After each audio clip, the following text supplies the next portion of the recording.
I was always a very active individual, went to the gym, was careful about what I ate.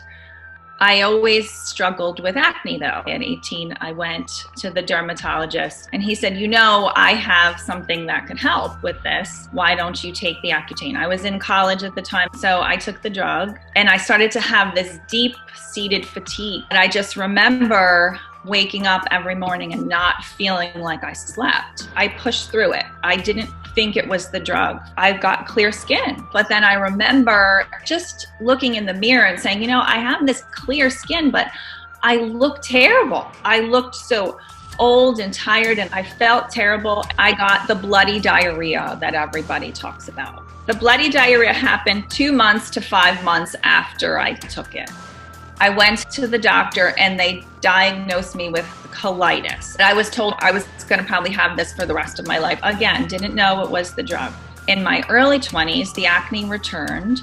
Again, I was offered the Accutane, went on my second course. And that's when things got really crazy. I started hating my work. I was like, I can't do this anymore. I basically had a breakdown. And then within 2 days, I said to my parents, I feel as though I need to be committed because I'm like suicidal here. So I was put in a psych ward and given all sorts of psychiatric drugs in addition to the Accutane that I was still taking at the time. I was never the same person since then. I felt old. I felt altered. I felt slower. I felt less youthful. My night vision was bad. I had dry eyes. And also the hair loss. I had tremendous hair loss. It was definitely altered, and there was never a point where I was back to my original self prior to taking the drug. And I never in a million years thought it was the drug. Fast forward then, had 3 children. And then when they became teenagers, they started to get acne. So I took them to the dermatologist, was presented with this drug right away. She never reviewed a single side effect with me. They all stopped growing. We had x-rays done of the growth plates and they were all fused. I was just devastated, but yet I was told by every medical professional that it was not the drug. But don't tell me that all 3 of them stopped growing at the same time. They all started the drug at the same time. They all flatlined at the same time, and their growth plates all fused at the same time. I had a son who played basketball every day for 4 hours, came inside with bounding energy. After this drug, he stopped playing basketball altogether. He sat in a chair for months, unable to move, and we got no answers from the medical community. But I knew it was the drug. He's a sporty guy. He wants to get out there and he will push his body. But then the next day, I see him walking and moving so stiff and in pain. I honestly think it affected his hormones because we had tests done and his testosterone is low, and that concerns the crap out of me.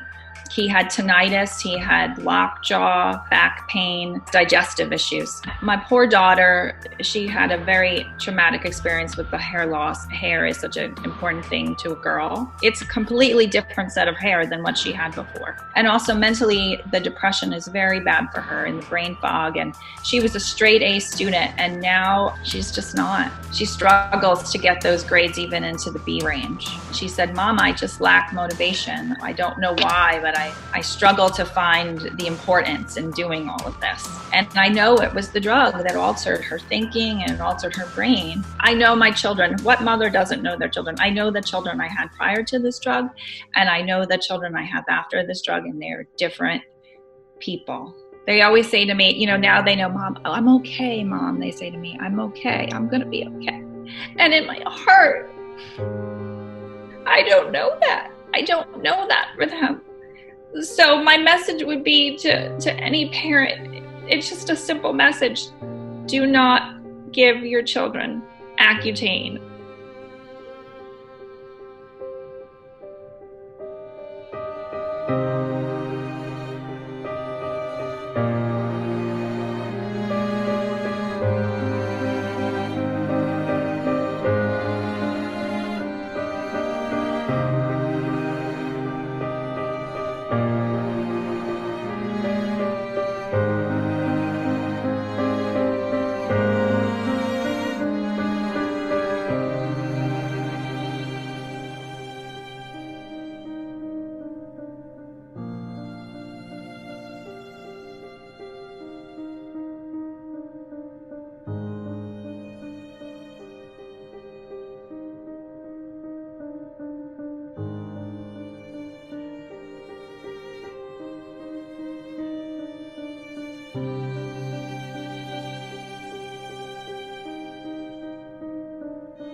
Hello,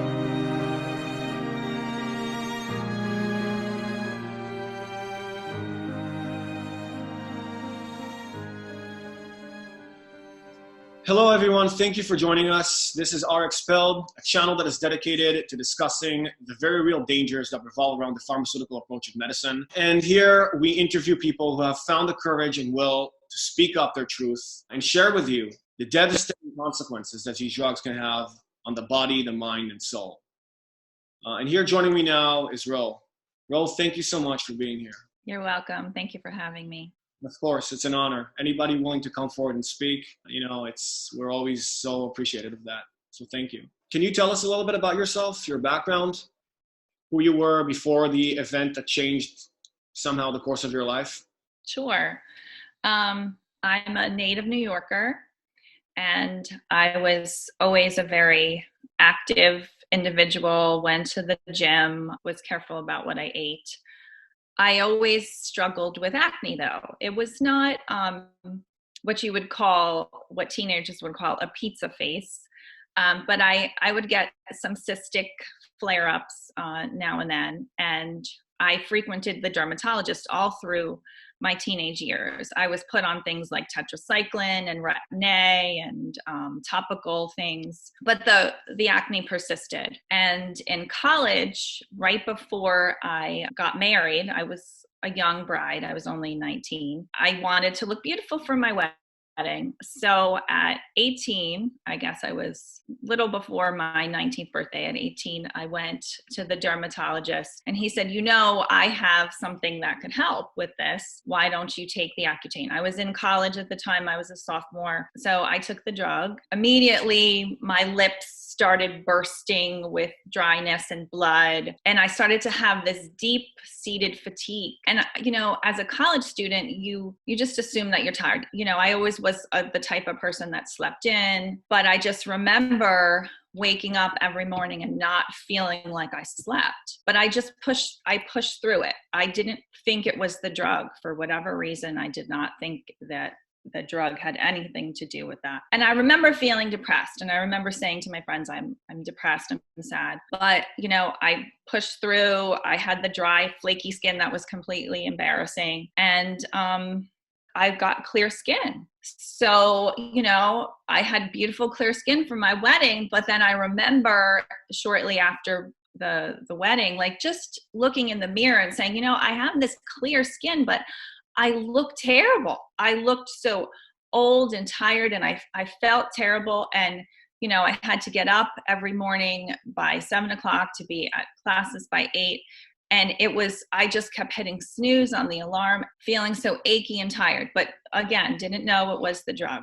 Fast forward maybe 3 years, 4 years.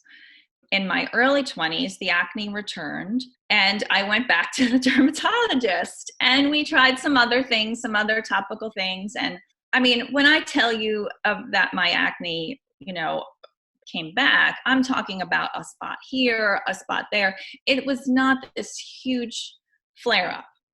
Again, I was offered the Accutane, and he said to me, this was a different doctor. It was the same practice, but a different doctor. And he said to me, sometimes you have to go on 2 courses of this for it to work. Now, let me just back up a little bit, because there was something else significant that happened after my first course. Yeah. I got the bloody diarrhea that everybody talks about. And again, I had no idea. The bloody diarrhea happened probably about, I don't know, within 2 months to 5 months after I took it.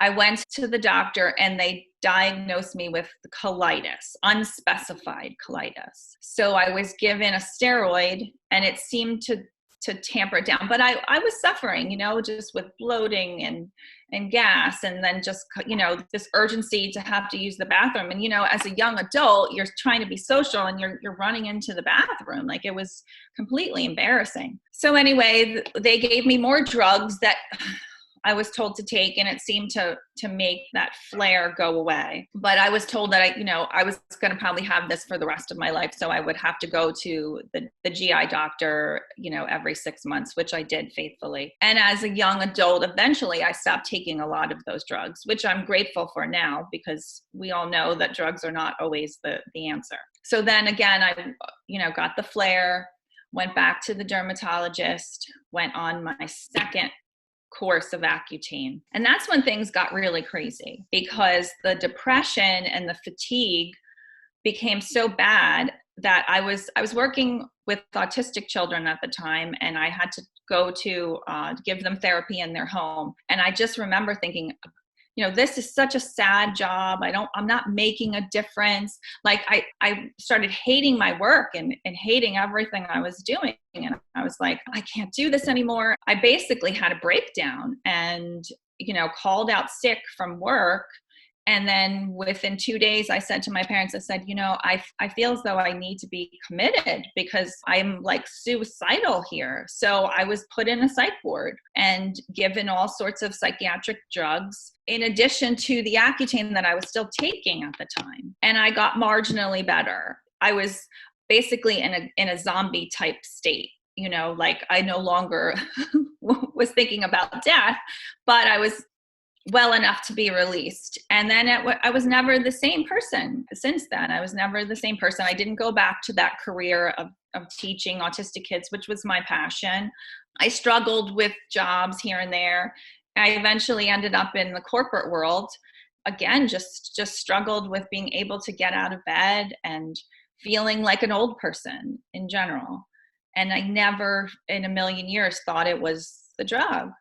So fast forward then, at the age of 31, I settled down and had a family and had 3 children. And then when they became teenagers, they started to get acne. So I took them to the dermatologist, was presented with this drug right away. Normally, I thought that you try other things, but my husband had very good insurance. So I think that I was offered the drug quickly because they knew that the insurance would pay for it. A lot of times, I believe that insurance companies have you try other things before they'll approve this drug. I also think that doctors get some sort of compensation for prescribing it. And the way that and it wasn't a doctor, it was a nurse practitioner. She was very young. She had no background in pediatrics or dermatology. She was a nurse practitioner, new into dermatology. Her background was in internal medicine. She said to me, we prescribe high doses of this because it works in high doses over short periods of time. And I didn't really ask a lot of questions, which is not of my nature. Like looking back, I was surprised that I didn't look at the side effects. A lot of times I do. They give you the scary literature about how you can't get pregnant on this. And, I thought, well, that's not an issue. These kids are 13 and 14 years old. They're not going to get pregnant. I know my kids. I mean, maybe I'm, some parents say, oh, you're too trusting. I knew my children weren't going to do that. So that was my biggest warning from the doctor. She never said they can get dry skin. She never said that their hair can fall out. She never said they can get headaches or that they can get joint pain or back pain or anything. She never reviewed a single side effect with me. I wasn't counseled on any of that. It was just sold to me as this drug that would cure their skin. It's the same story that I hear with this specific drug again and again, even years after. The patients, they come concerned to the appointment because, there have been lawsuits, there have been, cases that were well documented in the media in the mid-2000s, and people heard about that. And also, over the recent years, there has been more talk about it in the internet. And so people, they read these things. Because, the first time you took it, what years are we talking? I took it in 1990. 90 into 91, and then I took it again probably in like 95, 96. That right. Back then, in these times, as you said, no social media or internet. People weren't speaking, people weren't talking. So basically, the sole authority that you had to trust was your doctor. Let me ask you, back then in 1990, what were the warnings that you were given when you were prescribed this drug. What was the conversation with your dermatologist like? Well, he showed me the pictures of what could happen to a fetus if you get pregnant. So it was the only warning was the pregnancy, that, by taking this drug, if you get pregnant, the fetus could have grave birth defects. Other than that, there were no warnings, none whatsoever, not even about the dry skin. Wow. Would it surprise you if I tell you that in 2018, in January, when I went to my dermatologist, and then we're talking 2018, that's a few years after 1990. The only warning that I received was, just don't hit the gym too hard and, moisturize your skin and everything else is fine. And I remember as a medical student who studied pharmacology in that year, I still didn't really, we didn't touch retinoids yet. And also when you do, you really briefly go over them. It's like several paragraphs of absolutely nothing. I was still hesitant and reluctant on going on it because when I investigated further the mechanism of action of how this drug works, they tell you it shrinks your oil glands, or it normalizes them so they produce oil in a normal way and don't clog up, and that's it. But how does it do that? It's not magic, right? I mean, something happens mechanistically to make that happen.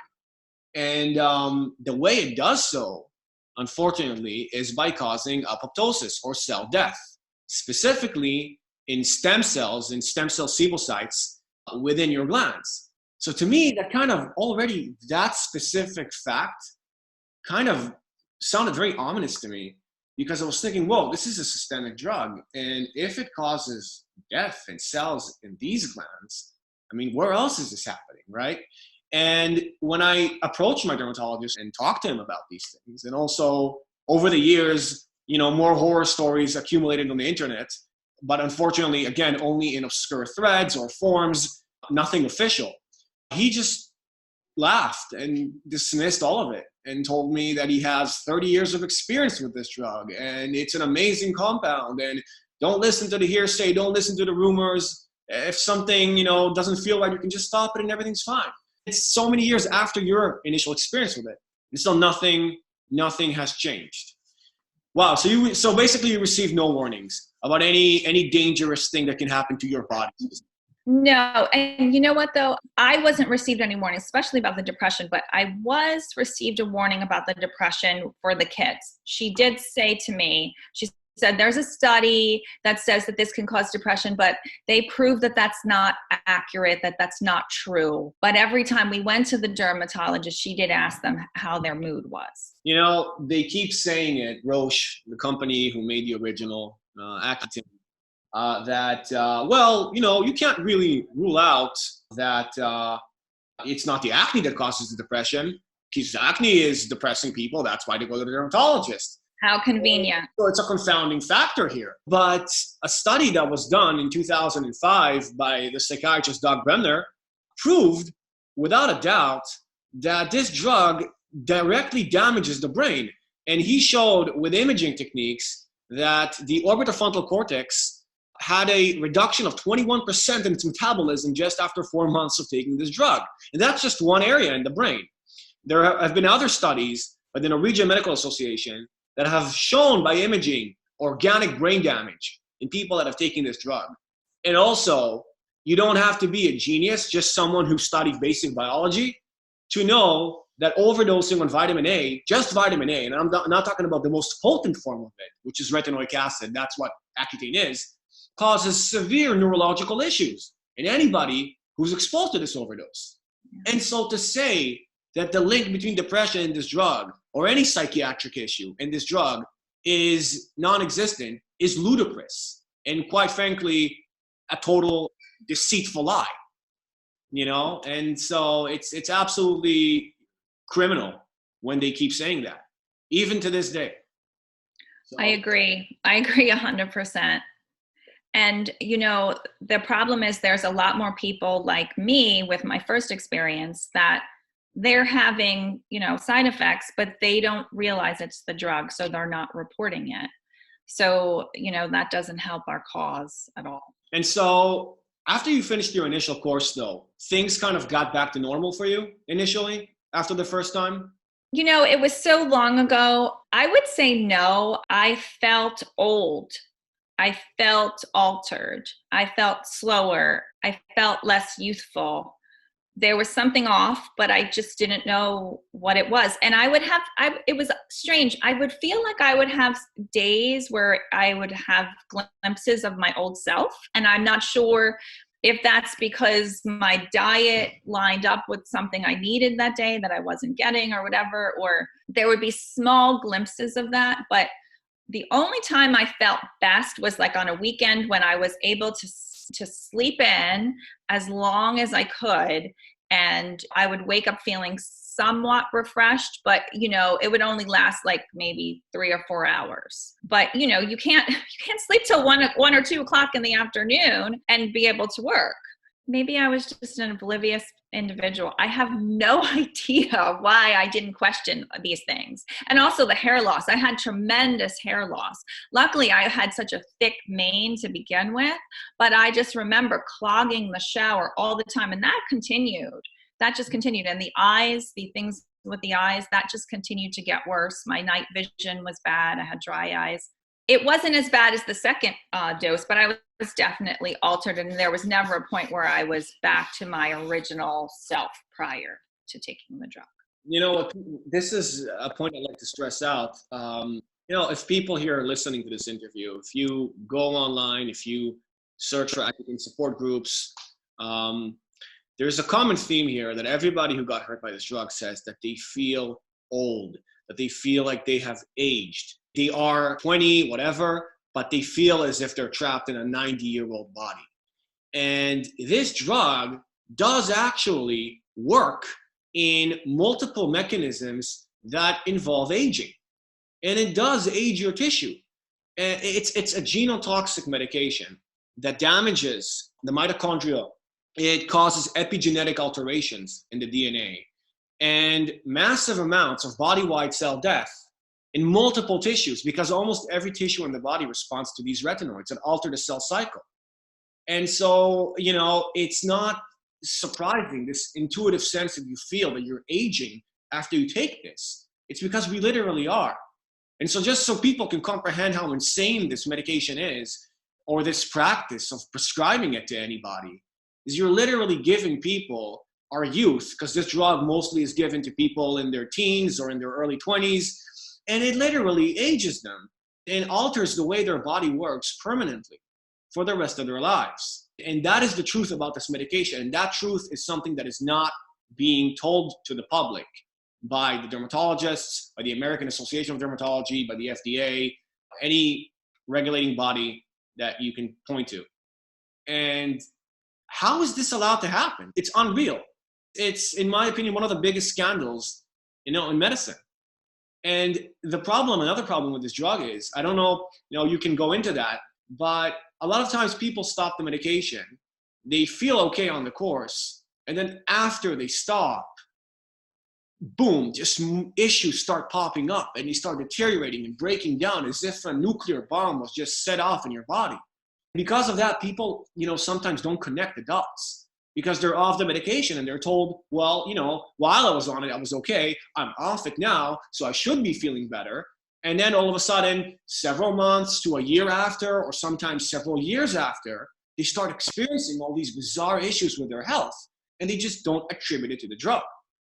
And then some of them do when they talk to the doctors, right? Complete denial. How is it possible? It's not. The drug leaves your system in several, they change the timeline every time. Each doctor says his own story, 5 days, 3 days for the clearance. But it's just not the case, unfortunately. And so, so you said the second time that you were on it, you felt this brooding, horrific depression that eventually led you to become admitted to a psychiatric unit. And when you were admitted there, did they ask you, what are you taking? Are you taking any medications, any prescriptions, something like that? Yes, they asked me. I had the drug with me, and they took it. And they saw the way it was supposed to be prescribed, and they kept it at the nurse's station, and they added that to my regimen of drugs. And I took it faithfully while I was in the psych ward. You went to the psych ward because of the mental effects that this drug caused you. And then in the place that is supposed to help you get better, they keep poisoning you with the very same toxin that has harmed your brain. Yeah. Yes. Wow. So that's just, there you go, folks. This is the healthcare system. It's just unreal. It's I don't. None of the doctors, none of the nurses ever thought, oh, maybe we should look at this drug. And I'm not even sure if depression in the 90s was listed as one of the side effects. I don't know what the label, what the indications were at that time. And again, I just want to stress this point to everybody listening. Okay, Accutane or Accutane, isotretinoin. The compound is 13-cis-retinoic acid, the most biologically potent form of vitamin A. And it has been well known for over a century that overdosing or overconsumption of vitamin A directly leads to these neurological and mental disturbances.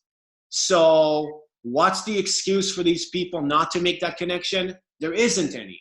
It's absolutely ridiculous. Wow, it's just let's give you some Prozac to numb everything down and turn you into a zombified drone so your emotions are completely flattened and we can set you off like that. And that's how I functioned for the next year until I eventually weaned myself off the drugs. Wow. And so a lot of us were raised, in this environment that we trust doctors. We trust the healthcare system.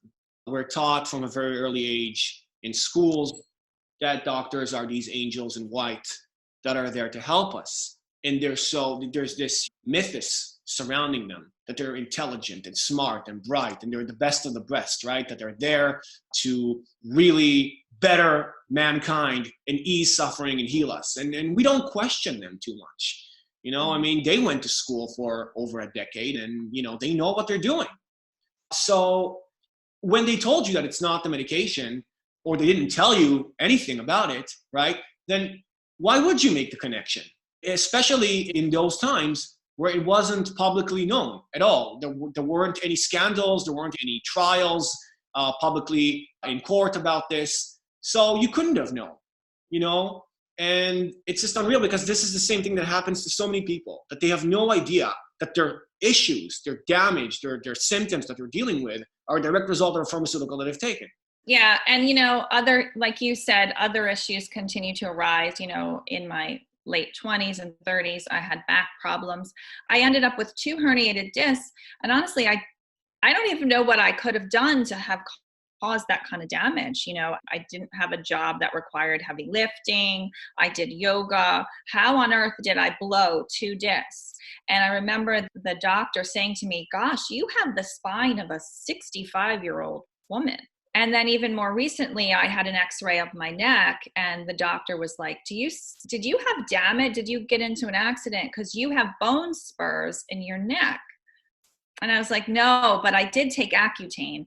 And he was more of a functional medicine doctor who thinks outside of the box. And he did do some research where he pulled up a study that showed that Accutane can cause bone damage in the form of bone spurs. So at least he believed me, but it doesn't help the fact that, I have the neck of a 90-year-old now either. It's the same story that I hear again and again from anybody who has been harmed by this compound. The degenerating spine, the joint pain, the dry eyes, the depression, the cognitive impairments, the digestive issues. It's the same post-retinoid syndrome that so many people suffer from. And yet, for some odd reason, the dermatological community is just baffled, right? We don't exist. What was your experience with dermatologists after you realized that the drug did this to you? So I didn't ever actually get a chance to confront the dermatologist that prescribed to me.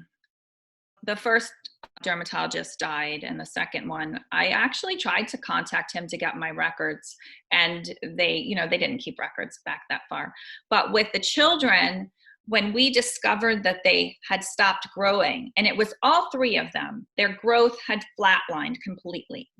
It was the pediatrician who saw this when we visited him. He's like, the children haven't grown in 4 or 5 months.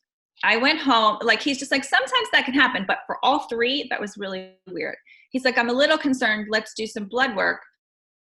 I paused, and then I'm like, oh my God, the Accutane. And I went online, and there it was, study after study that showed that this can cause epiphyseal closure, which is the closure of your growth plates. And it was just at this rapid rate. I can't believe that we had pictures of the children's bones, their growth plates taken because they had orthodontia done. And their growth plates were wide open just a year prior to this. They also had broken some bones. So we had x-rays of all of this stuff. And the fact that they fused that quickly in such a short amount of time, I was just devastated. I called the dermatologist the next day, and they were just brutal to me. They're like, there's absolutely no way that could have happened. This only happens in high doses over long periods of time, is what they told me. They told me I was crazy. They said that I needed to go get another opinion. And then after that, they stopped taking my calls. I never heard from them again. And they said to me, we don't counsel in this, that your children can stop growing, because it's like we said, it only happens in high doses over long periods of time, and your kids were not on high doses. But I later found out they were on high doses because they prescribed them 80 milligrams a day. Wow. How old were your kids when they were put on the drug? What years are we talking about also? Okay, so this was the spring and summer of 2017. I have twins. They're a boy and a girl. They were 13, and I have a 14-year-old. They had just had their birthdays. They were 13 and 14 in spring and summer. So they were 13 and 14 years old, very young, and too young. When I looked at the guidelines from the FDA, it said that this should be used in extreme caution with pubescent children. But yet she used this as the first course of action against their acne. The first course of action against their acne. Let me get this straight. You went with your twins to the dermatologist. What was the level of their acne also? Oh, it was mild. My one son, he had little pustules on his nose. It was like blackheads and stuff. No cystic acne. My daughter would get the occasional cyst in her hairline and stuff, but just beautiful. My children were they were gorgeous. And I don't even know why I was prompted to go there. I honestly, and this is where the guilt lies with me, I was teased a little bit about my acne. So I was like, I should probably get ahead of this before it gets worse. And I felt a little guilty for not taking them to the doctor. And, I was like, okay, I'm going to take them. We have decent insurance. I should take them. It was my older son who had the more cystic acne, and he always wore his hair down on his forehead so you couldn't see it. And I felt a little bad about not taking the twins along because they had some mild acne, and I'm just like, well, maybe they should go too. And I remember questioning them, saying, well, shouldn't I try something else first? And she just didn't answer my question when I asked that. I don't know why I didn't push her and say, shouldn't he try a cream or something topical? Not that I hold the FDA in high regard at all. I don't whatsoever. I think a lot of things that they do is also very criminal.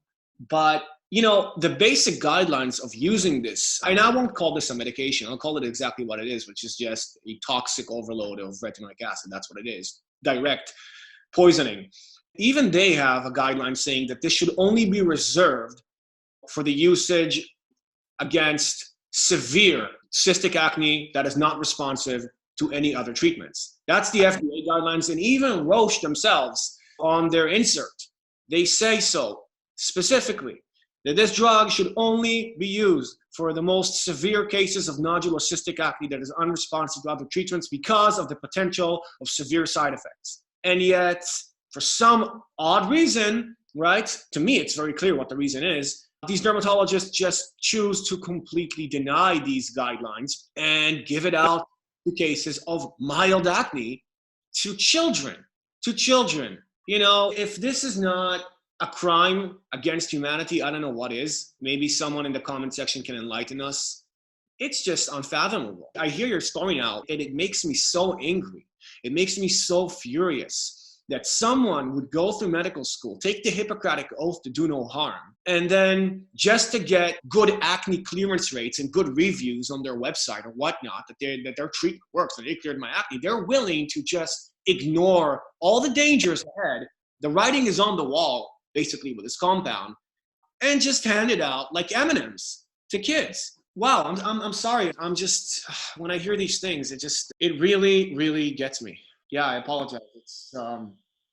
It's just very hard to hear that. It was a tough year. I cried every day, every day over this. It's, no one can prepare you for the guilt that you have. I signed a document saying that they would take this and that I agreed to it. And I did it very blindly and didn't investigate. My children are damaged forever because of it. First of all, I want to say that we are brainwashed from a very early age to trust the system. We trust these people. When you go on a plane, when you take a flight somewhere, when you go on a bus, do you investigate everything to do with the mechanics of the vehicle or aircraft that you go on? No, right? I mean, there is this basic social contract between us in a civilized society that you trust professionals, because if they don't do their job, they're held accountable. Somehow, with medicine, this is not the case, where these people can just go on and continuously do whatever the hell they want without paying any consequences to this. But how are you supposed to know? It's heartbreaking. Were you warned at all about anything in that appointment with your children? No, like I said, I remember asking her, because I was trying to remember myself. And I remember asking her, I was looking at my daughter's beautiful hair. And I remember saying to one of my friends who had put their kids on this, that the doctor had recommended this. You have to get blood work and then you go back. And I remember at the second appointment saying, can her hair fall out from this? And she's like, no, absolutely not. No. Where did you hear that? Again, it was just the warning against pregnancy and the warning of depression, but that she basically poo-pooed the studies and said, oh, we just have to ask this question. It hasn't really been proven that this causes any kind of depression. So I felt really good. Like I was like, okay, I'm doing the right thing for my kids here. I'm going to allow them to have clear skin and, they're not going to have to worry about this. I actually, in the beginning, felt good and their skin looked great. But then everything fell apart. It was a shitstorm about, a month before they were done taking it. My daughter's hair, she was just like, Mom, my hair's falling out. And I was like, what? And then I realized that, oh my gosh, it's probably the drug. And then, of course, them not growing. And then all the other side effects. Every month it was something different. Tinnitus, joint pain, the fatigue, the brain fog, jaws clicking, joints clicking, backache, headache, inability to focus. It just was a complete atomic bomb that went off in my house. And I had nowhere to turn because every doctor I went to CHOP, one of the leading hospitals in the country. I went to DuPont, another leading children's hospital in the country. And they all told me, this is not caused by the drug. Your children are fine. Maybe you have mold in your house. Maybe you have mold in your house. Wow. And they put them on 80 milligrams. My son's on 80. My daughter was on 60 because she was smaller. But when you look at the dosing, they were above the maximum dosing per kilogram for their weight. They were probably dosed 20 milligrams more per day at the maximum. So she overdosed them. And, we contacted a lawyer and the lawyer was really angry and, upset for us. But after a year of reviewing the records and knowing the pharmaceutical industry and knowing how they could twist everything around, and this actually, we weren't going against the pharmaceuticals. We were going against the doctor who prescribed it. She just basically said, we don't have a case. I didn't want money in order to buy a boat. I wanted money because they they suffer every day, and I want to be able to try treatments that insurance doesn't pay for, that we can't afford, because I don't want to see them continue to suffer. My son was in this sauna this morning because he exercised yesterday. A 15-year-old boy exercised yesterday, and he's so sore today that he had to take a sauna like a 90-year-old man. You know, it's just heartbreaking to hear this. And I want to stress this point out when they were talking about the doses, because I made the conversions to compare what exactly is the intake I use of vitamin A, pure retinoic acid, when you take Accutane. So today, the recommendations for vitamin A intake, usually they are somewhere between 2,300 IUs per day for a male who's 18 years old. For someone who is 11, it's 2,000, both for males and females. With even 20 milligrams of an Accutane pill, you take 60,000 IUs of vitamin A, pure retinoic acid, a day. 60,000. That is 30 times the maximum daily intake that a teenager at that age should be taking. That's 20 milligrams, which is about 60,000. Now, multiply that times 4, and we're talking about 240,000 IUs of retinoic acid being taken daily, where the maximum daily intake recommended by our governments that endorse this medication is 2,000 for kids that age, or maximally never exceeding 10,000. So there is no such thing as a low dose when it comes to taking this compound, because in order to achieve the so-called therapeutic effects by this drug, you essentially need to poison the glands of the skin. You essentially need to cause cell death in the glands. And it's absolute insanity when they say that. So, you know, if any healthcare professional or dermatologist is listening to this interview right now, work out this paradox in your head, because there's no other way to look around it but poisoning.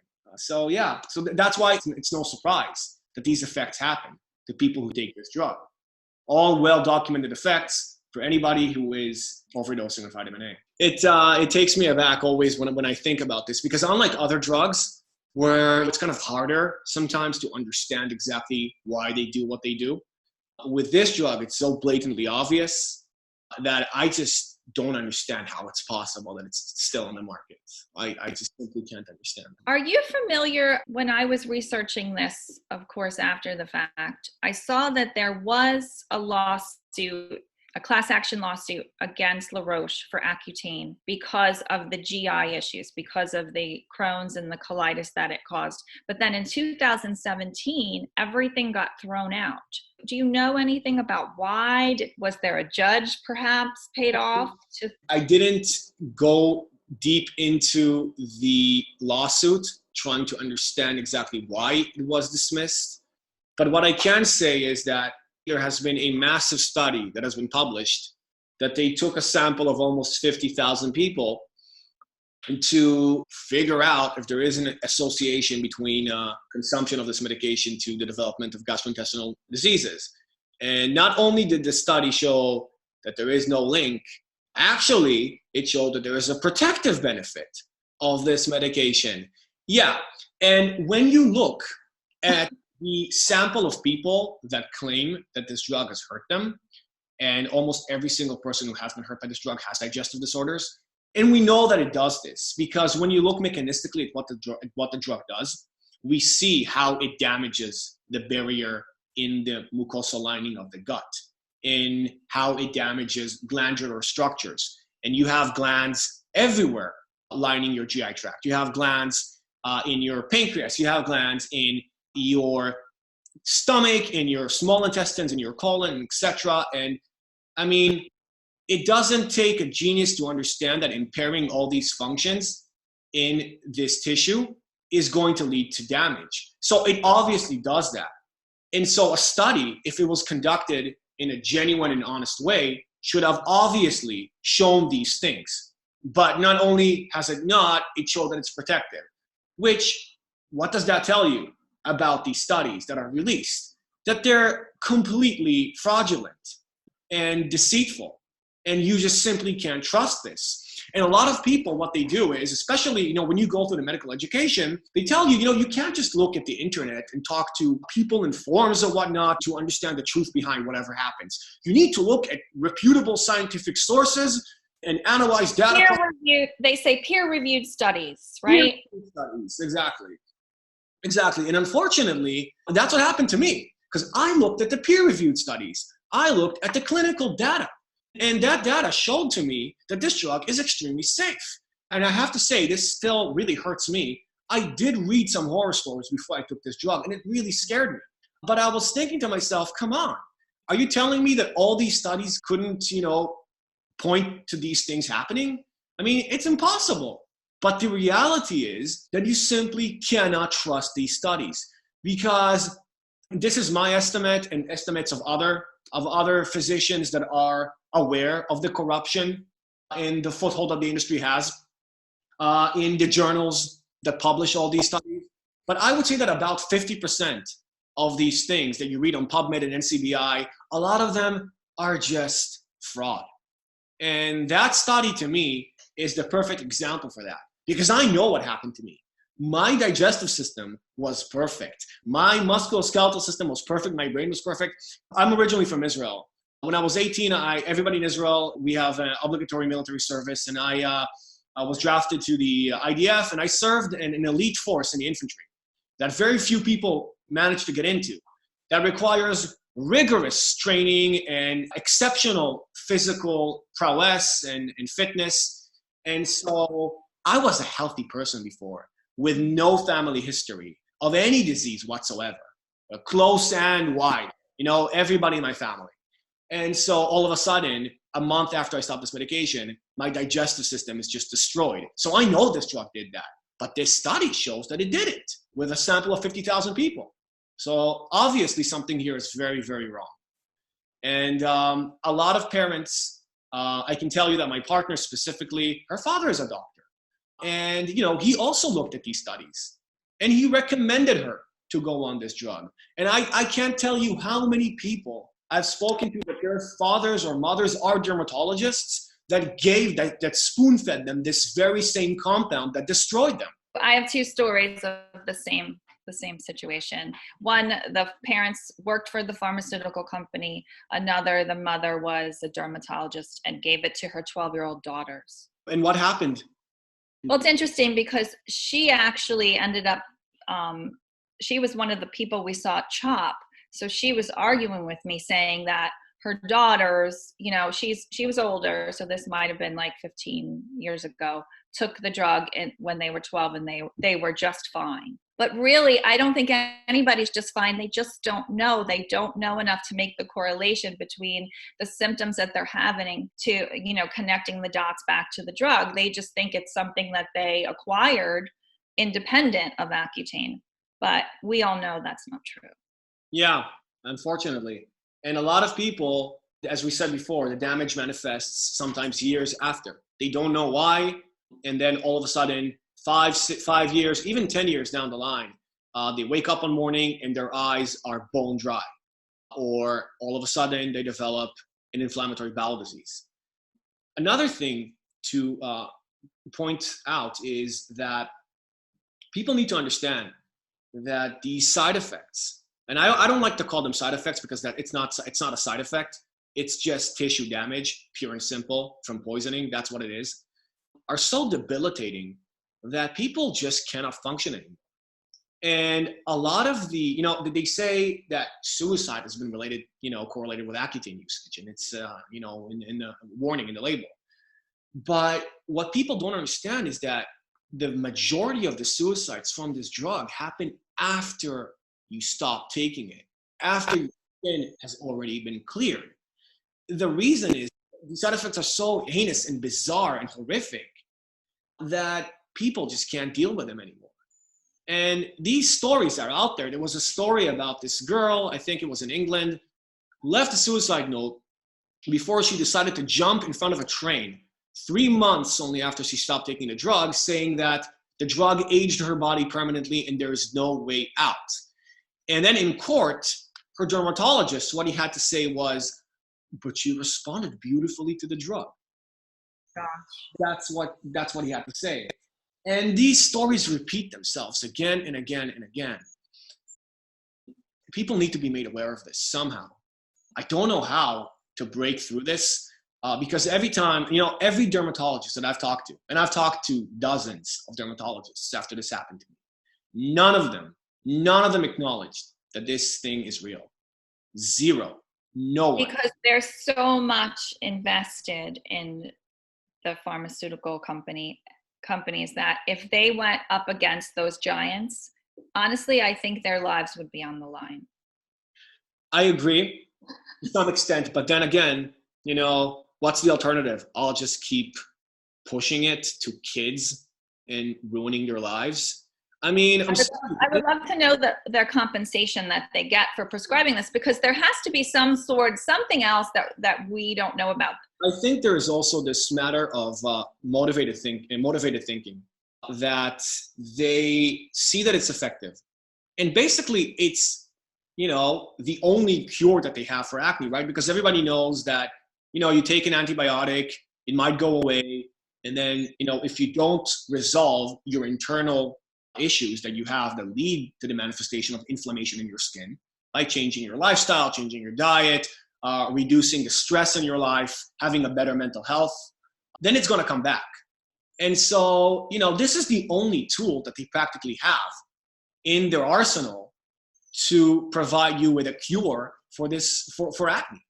And they don't want it to be demonized as and portrayed as this horrific compound. They want to believe that it's good. They want to know that what they're giving people is safe and effective.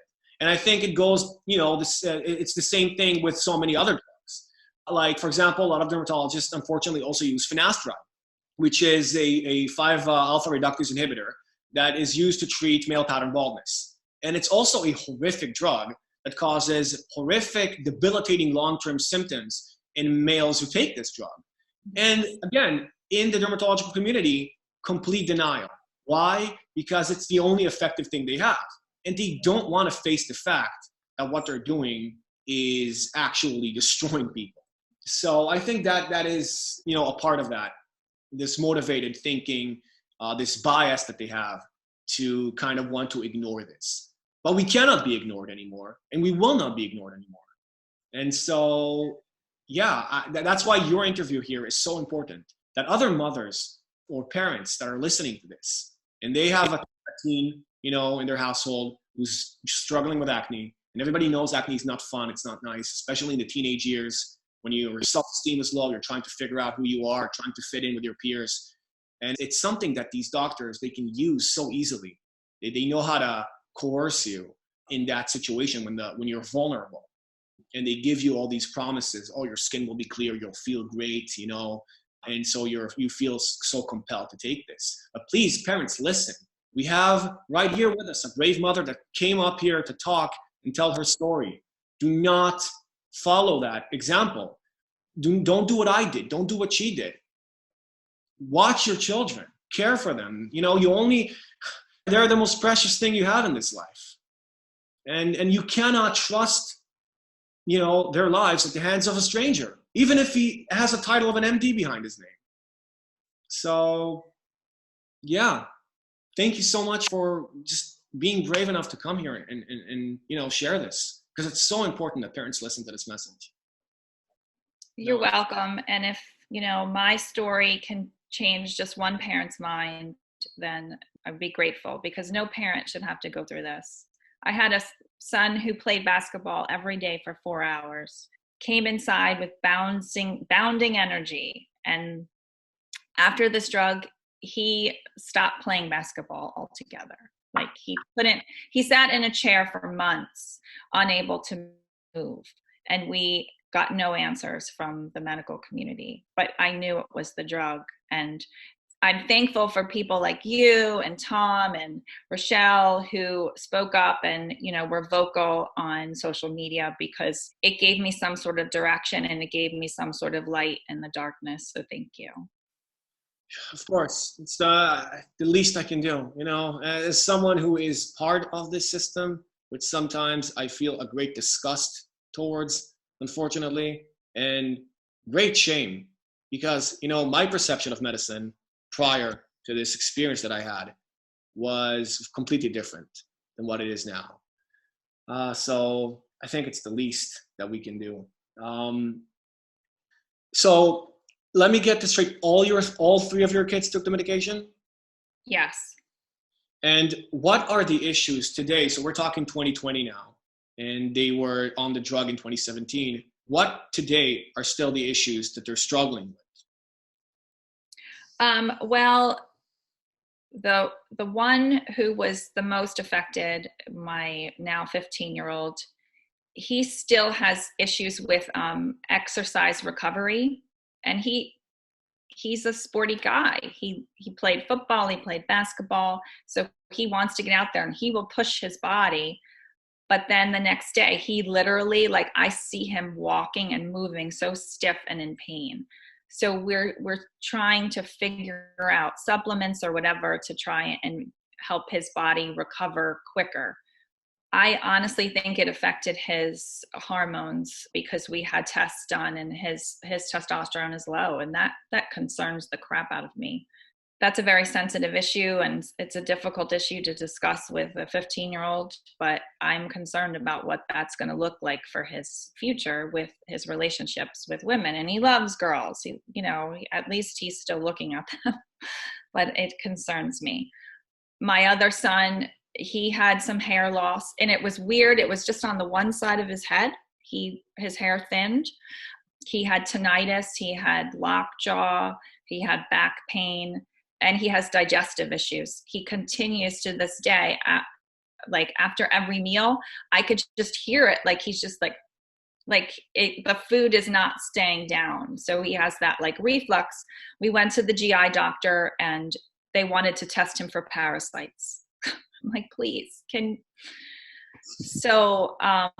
then my poor daughter, she had a very traumatic experience with the hair loss. I mean, you can imagine hair is such an important thing to a girl, and even to a guy for that matter.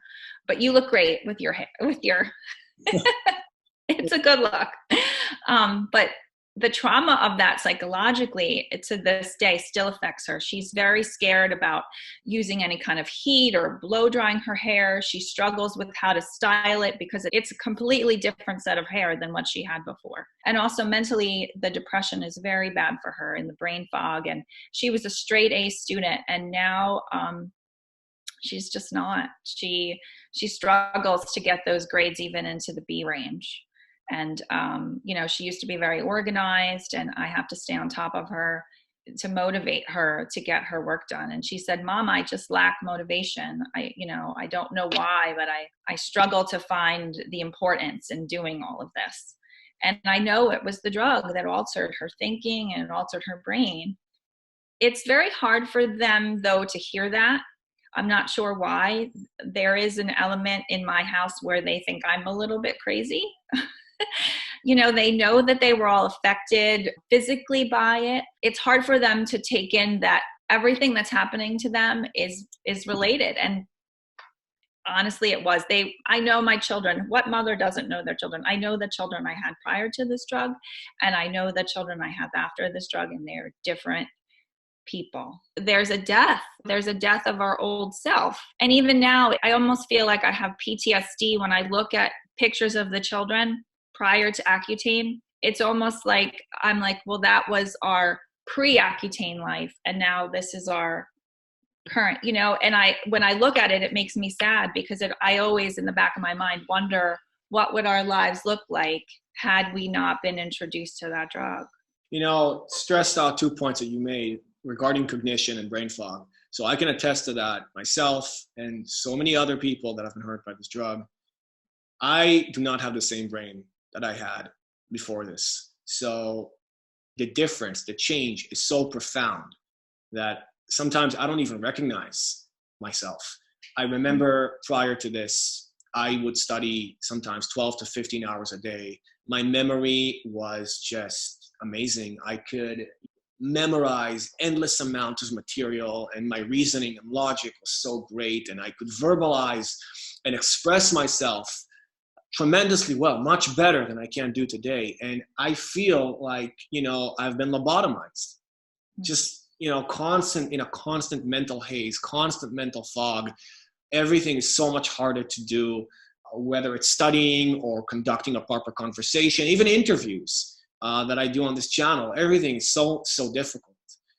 And it seems like the brain is the primary target for this drug. And again, it's no surprise, because there are many studies that show on both humans and rodents on how this drug affects key structures in the brain. And another thing is about the testosterone that you've mentioned. This is, again, a very common theme to almost every guy who has been affected by this drug, myself included. So testosterone levels just dunk, like, completely, and they just don't come back to what they were. I mean, I remember when I experienced my issues, the complete sexual dysfunction, no sperm production, and I knew that my testosterone has completely tanked. I knew. And when I went to my doctors, they refused to do an analysis of blood work, because they said, no way that someone who's 28 years old has issues with testosterone. I didn't care.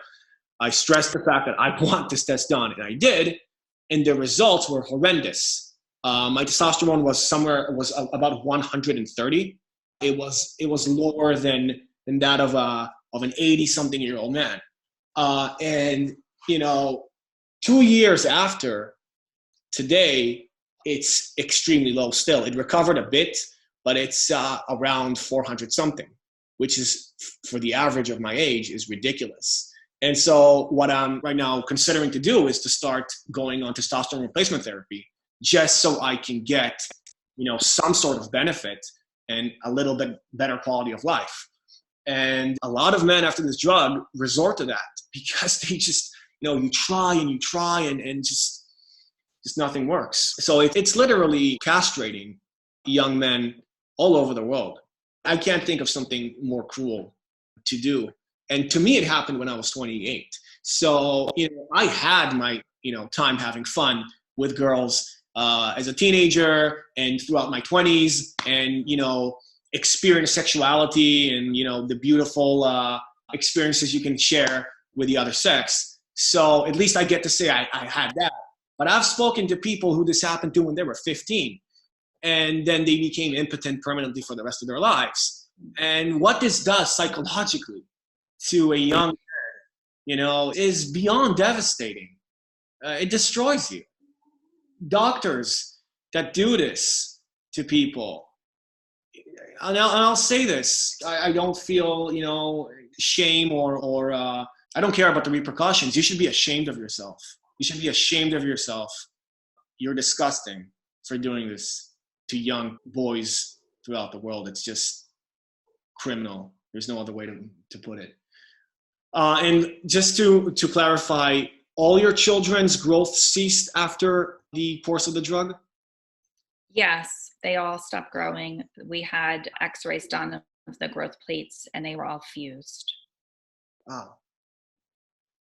At 15, first of all, so they finished the drug at 14 and 15. Boys don't stop growing at 14 and 15 years old. So don't tell me, but yet I was told by every medical professional that it was not the drug. But don't tell me that all three of them stopped growing at the same time. They all started the drug at the same time. They all flatlined at the same time, and their growth plates all fused at the same time. Yeah. It's like I can see them trying to argue if this was one of my children, but this is all three. And there's a direct correlation between when we picked up the prescription and the flatlining of the growth. So there's and now I have a friend who has the same situation with her son, who I warned them against this drug, and they took it, and they said to me, he hasn't grown since November. And yet they're still trying to justify that, the dermatologist is still trying to justify that it's not the drug for them. Unbelievable. Wow. And unfortunately, there's other drugs that can prevent growth. So, or, stall it or completely delay it. For example, amphetamines that they give out to children, ADHD medications. I can attest that I am the shortest in my family. My brother is 188. My father is about 185. And I'm the shortest. I'm 170, 177. And I also stopped growing when I was 16 or 15 and a half, something like that. I reached my final height. So I can only speculate that since I was medicated with amphetamines, since I was the age of 8, that had something to do with that. Yes, and that again is pharmaceuticals. We have friends who have treated their children for ADHD, and they are remarkably shorter than their parents. And it could only be the drug. And some of them were smart enough to acknowledge that, but they figured that the drug was better than, to medicate them was better than to unmedicate them. So that's how they justified it. I couldn't, but that's how they justified it. I didn't want them to see or hear this because it's just, they already have so much on their plate. And they worry because I worry. They always say to me, now they know, Mom, oh, I'm okay, Mom. They say to me, I'm okay. I'm going to be okay. And in my heart, I don't know that. I don't know that for them. So my message would be to any parent, it's just a simple message. Do not give your children Accutane or any form of it. Do not. And if you put them on any drug, I don't care what drug it is, please look at the research. But more importantly, there are forums out there that I wish I would have encountered an Accutane forum. Go online and look at the social media forums. There's people out there that talk about drugs all the time, and that's where you're going to discover the truth. It's not going to be probably from a medical journal. An important point to make, people just go online, do your own research, talk to people who have been on the compound and not just to the doctors, because they've experienced it firsthand. They've been through it. They know what it's like. Listen to them. Why would they lie to you? Today we have the internet. We have this blessed opportunity to share information with everyone around the globe. Use that. Utilize it. Don't just, go like a drone and just trust what these people tell you. What would be your message to other Accutane victims that have been hurt by this drug, that are in the closet, that don't want to speak out? Do you think it's important for them to come up here and share their story, share their truth? Absolutely. I think it's very painful for all of us. I understand that. It's painful for me. When Rochelle asked me if I wanted to do this, part of me wanted to just say no, because this is a part of my life I want to forget. But it's a part of my life that I have to live with every day. And if we don't collectively speak up, that there's no way that the world is going to change. There's no way that the pharmaceutical industry is going to change if we don't let our voices be heard. So please, if you are on the fence about telling your story, just do it. Just, get it out there. And we're here for you. All of us in this community are here for you. I have taken messages from people before in the middle of the night who are suffering because of this. And, we're all in this together. And maybe through people like you and Rochelle, we will eventually make a difference. Thank you, Ro. I really appreciate you coming up here, finding the courage and the will to speak up. It means the world to us, and I think to any other person who is on the fence right now, whether to take this drug or not, and can listen to this testimony and make a better choice than what you and I did. Just want to say that your kids sound incredibly brave. They seem like very incredible individuals, and I wish nothing but the best for them and you and your entire family. I hope that many people can see this and make the right choice.